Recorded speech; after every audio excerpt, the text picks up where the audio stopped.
Meus cumprimentos, eu sou o professor Jaime João Pasqualini. Hoje damos reinício às nossas aulas, lecionando a disciplina de Direito Empresarial. Como eu disse, o meu nome é Jaime João Pasqualini, sou titular desta disciplina. E nessa primeira aula, eu gostaria de chamar a atenção dos meus alunos, dos nossos alunos, para duas expressões muito corriqueiras e que nos deveria levar a uma reflexão.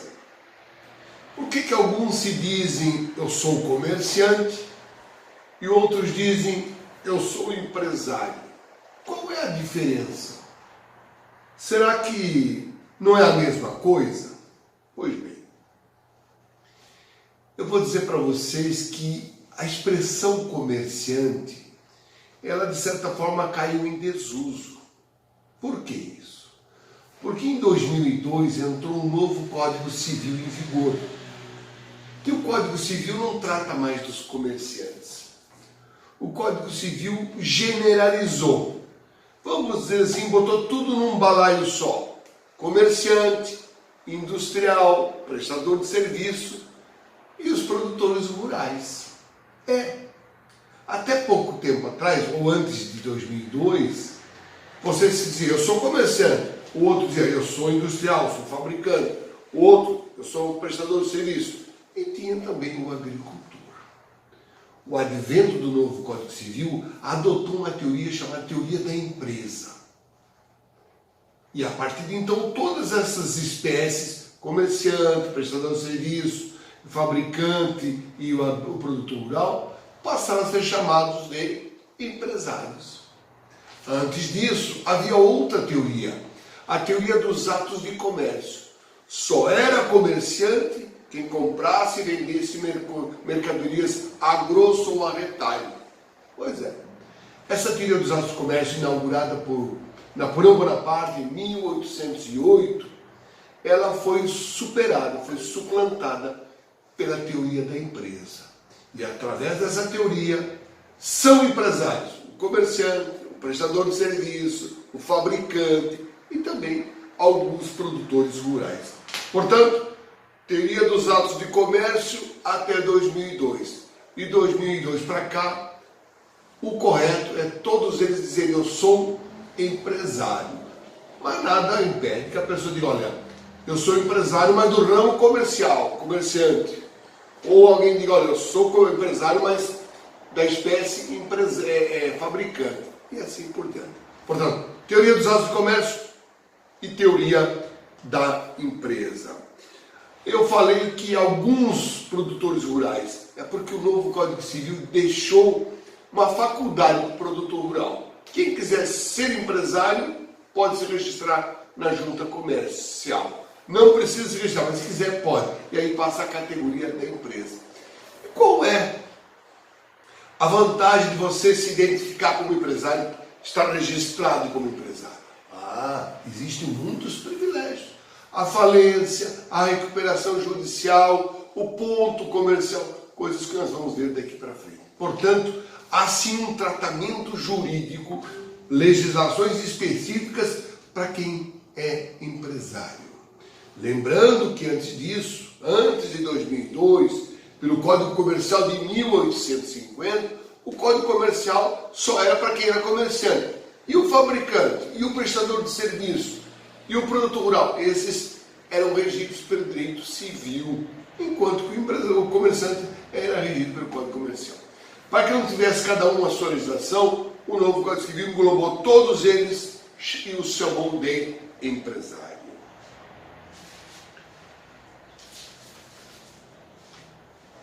Se você entendeu que o que vigora hoje, todos eles são empresários, sejam comerciantes, prestador de serviço, fabricante ou produtor rural, você tem que entender que essa categoria de empresário tem uma legislação específica. Mas há uma outra legislação que trata das atividades econômicas civis. Empresarial é uma coisa, civil é outra. Quais são as atividades econômicas civis? Veja lá, o profissional intelectual, advogado, médico, engenheiro, não são empresários. Eles são profissionais intelectuais. Portanto, exercem uma atividade econômica civil, não empresarial. Além do profissional intelectual, como eu já falei, as cooperativas. Você conhece tantas cooperativas do Brasil afora, com loja, com supermercado, e professor, não são empresários? Não. Eles exercem uma atividade econômica civil, porque a lei diz, ó, eles não são empresários. Eles exercem uma atividade econômica civil, portanto, regidos por legislação própria. Além do profissional intelectual, além das cooperativas, que são atividades econômicas civis, temos também o produtor rural. É aquele que tem a faculdade de ser empresário. Se ele não quiser ser empresário, ele continua regido pela legislação civil. Portanto, não seria empresário. Bom, e agora? De que forma o cidadão pode ser empresário no Brasil? De que jeito? Qual é o modo? Repare o seguinte. Você pode ser empresário sem nenhum registro, sem nada. É o que nós chamamos de empresário de fato, irregular. Não é porque ele não tem registro da prefeitura, na junta comercial, que ele deixa de ser empresário. Não, ele é um empresário que está comprando, vendendo mercadorias, está comprando veículos, vendendo veículos. Ele é um empresário, mas é um empresário irregular. E tem consequências para isso. Mas ele não deixa de ser empresário, porque ele pratica o comércio, ele faz da mercancia a sua fonte de vida. Mas nós temos os empresários de direito, aqueles que estão regularmente. E aí você pode escolher. Olha, eu quero uma empresa bem pequenininha, para mim só fazer um servicinho extra, no valor de até R$1.000 e poucos por mês de faturamento. Aí você vai ser um microempreendedor individual. Vá lá no site, escolhe ser um microempreendedor individual. Você não pode faturar mais do que o limite. Se você faturar, você perde essa condição de uma série de vantagens. Pagar menos impostos, menos burocracia. Ah não, mas o meu faturamento eu acho que vai ser um pouco mais. Aí você pode escolher ser um empresário EIRE, empresário individual de responsabilidade limitada. Então, o formato de uma empresa pode ser uma MEI, né, que é uma microempresa individual, microempresário individual com faturamento pequeno. Depois temos a EIRE, que é uma segunda etapa, você pode escolher com faturamento de tanto. Depois nós temos a sociedade limitada unipessoal, você pode escolher essa também. Depois temos o empresário individual. E por fim, ou sociedade limitada ou sociedade anônima. São os modos, as formas pelas quais você pode exercer a empresa. Lembrando que são 6 tipos de sociedade. Eu só coloquei 2, sociedade limitada e a sociedade anônima, que são sociedades coletivas. Agora vamos passar ao conceito de empresário. Conceito de empresário, dentro da teoria de empresa. O artigo 966 do Código Civil define empresário da seguinte forma: é o profissional que exerce atividade econômica organizada para a produção ou a circulação de bens ou de serviços. Preste muita atenção, raramente o legislador dá um conceito sobre determinado instituto. Sobre o empresário ele diz claramente: é o profissional que exerce atividade econômica organizada para a produção ou a circulação de bens ou de serviços. E agora nós vamos dissecar esse conceito palavra por palavra. É o profissional. O que é um profissional? Ora, é aquele que exerce com habitualidade. Se você vende a sua bicicleta por um amigo, isso não é um profissional, porque você faz isso esporadicamente. Agora, se você compra bicicletas novas, usadas e revende para outras, você faz isso com habitualidade. Você já preenche o primeiro requisito de ser profissional. O segundo, você entende aquilo que você faz? Ora, você não vai vender sapatos se você não entender de sapatos, né? Você normalmente tem que entender mais que o próprio consumidor. É o monopólio de informações. Então, monopólio de informações, habitualidade. E o terceiro requisito que está embutido no conceito de profissionalismo é o da pessoalidade. O empresário necessariamente tem que ter pessoas que trabalhem para ele. 1, 2, ou 3 ou 10 mil empregados. Mas deve haver pessoas que trabalham para o empresário. E assim nós explicamos o conceito de profissionalismo. Portanto, o empresário é o profissional que exerce atividade.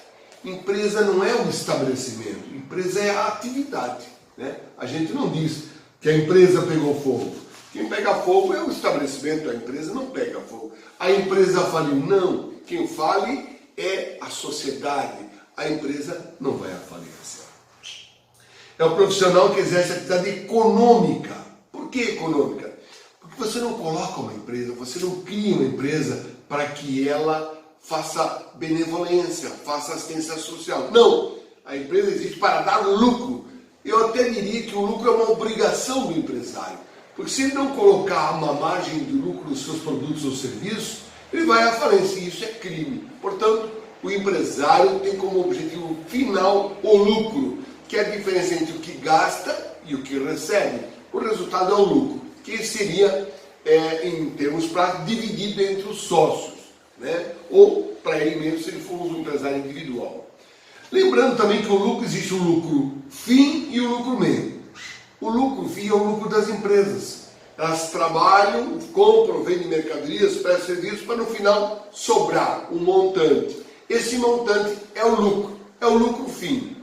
Agora, repare a nossa instituição, a unidade.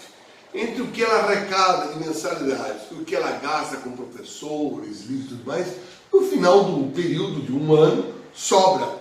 Isso não é lucro, porque o lucro não é dividido entre ninguém. Ela reincorpora a compra de mais livros, para ampliar o número de cursos, é reinvestido nela mesma. Isso nós chamamos de lucro meio. Normalmente nas escolas fundacionais, hospitais, são os chamados lucros meio, que não são divididos entre ninguém. Lembrando, empresário é o profissional que exerce atividade econômica organizada. Se você olhar na minha mesa, eu também desorganizado aqui, mas eu sei de cada coisa que está na minha mesa. Quando se diz que o empresário exerce uma atividade econômica organizada, não é organizado no sentido de cada coisa no seu lugar. É porque ele aplica os 4 fatores de produção: capital, mão de obra, insumos e tecnologia. O empresário que não aplicar um desses itens não é empresário. Em capital, porque ele investiu dinheiro ou bens para aquilo. Ele emprega pessoas, tem que empregar uma pessoa pelo menos. Insumos, ele compra mercadorias para transformá-las e usa de máquinas, né? Uma simples maquinazinha de processar cana-de-açúcar é uma tecnologia. Portanto, organizado é porque aplica os 4 fatores de produção. Agora sim, empresário é o profissional que exerce atividade econômica organizada para quê? Para a produção ou circulação de bens e serviços. Como produção? O fabricante produz mercadorias. Ele é empresário também. Circulação. O comerciante é aquele que compra em São Paulo as mercadorias e vende em Rio do Sul. Esse circula mercadorias, bens ou serviços. Bens móveis, sapatos ou imóveis. Aí aquele que comercializa bens imóveis também é empresário, né? Ou serviços, assim por diante. O último capítulo dessa aula é sobre os prepostos. Assim, sempre que uma pessoa não puder praticar atos ela mesma, porque o tempo é curto, porque é longe, vamos supor que você queira vender um apartamento que você tem em Balneário Camboriú. Você não pode ir lá assinar a escritura. Você nomeia um procurador, alguém que vai lá em seu nome, né, e faz a escritura, assina a escritura em seu nome como uma procuração. Até casamento pode ser feito dessa forma. Lembrando que Dom Pedro I também casou por procuração, né? Alguém tinha a sua procuração, foi lá na Europa e casou com aquela que devia ser a imperatriz. Mas quando é o empresário que se faz representar por outro, esse outro nós não chamamos de procurador, chamamos de preposto. Os prepostos da empresa, do empresário. Pode ser um advogado, um representante comercial, o contador, os funcionários, todos eles pertencem ao gênero prepostos. Portanto, preposto pode ser o advogado, o representante comercial, os funcionários, o contador, todos esses são prepostos. A lei diz que existem prepostos obrigatórios e prepostos facultativos. Na verdade, só tem um preposto obrigatório. O empresário, se não quer ser empresário, não tem problema, mas já sabe que vai ter que contratar uma pessoa, o contador, que é o cara que vai organizar, vai ter os controles contábeis, né? os livros fiscais, os livros dos empresários. É o contador. Todos os outros são prepostos também, mas são facultativos. Mas lembrem, o Código Civil diz que todos os prepostos, o que eles fizerem de certo ou errado, traz responsabilidade para o empresário. Portanto, um contador que errar lá uma contabilidade, um lançamento, for multado, a responsabilidade é do empresário. Um funcionário lá do balcão que promete vender um televisor que vale 2 mil, vender por R$1.000, ele acaba comprometendo o empresário. Porque toda a responsabilidade pelos atos praticados pelos prepostos é do empresário. Penso que assim nós esgotamos esse primeiro capítulo.